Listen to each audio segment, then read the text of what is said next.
Hello বন্ধুরা, কেমন আছে সবাই? আশা করছি সবাই ভালো আছেন।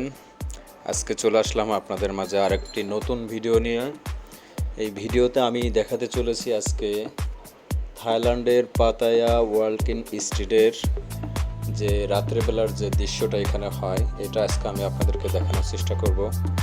আমি আজকে আসি পাতায়া ওয়ালকিন স্ট্রিটে। এখন রাত হচ্ছে 10টা বা 10:30টার মতো বাজে, দেখতে পাচ্ছেন। আমার থাইল্যান্ড আছে দ্বিতীয়বারের মতো এখানে আসা।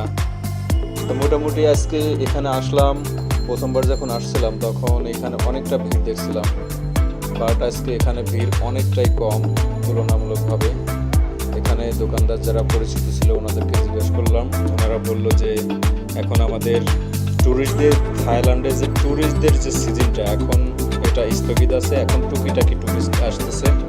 মূলত এখন আমাদের ট্যুরিস্টের যে সিজনটা এটা না, আরও কিছুদিন পরে আমাদের যে ট্যুরিস্ট আসা শুরু করবে তখন হচ্ছে আমাদের মূল ব্যবসা শুরু হবে। তো যাই হোক, ওটা কোনো ব্যাপার না।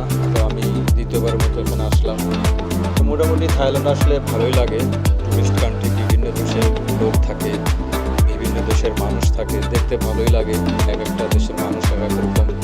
আর বিশ্বের মধ্যে যেখানে যাবেন চাইনিজদেরকে সব জায়গায় কম বেশি দেখা যায়। আর চাইনিজরাই মূলত হচ্ছে সারা বিশ্বটাকে ব্যবসায়িকভাবে কন্ট্রোল করে। তো মোটামুটি চাইনিজ যারা আছে ওনারা মোটামুটি অনেকটাই ভদ্র, ভালো লাগে। এগ্রেসিভ মোডের লোক পাওয়া যায় না বলতে গেলে। তো থাইল্যান্ড মোটামুটি আমার কাছে ভালোই লাগে, যার কারণে এখানে আসা।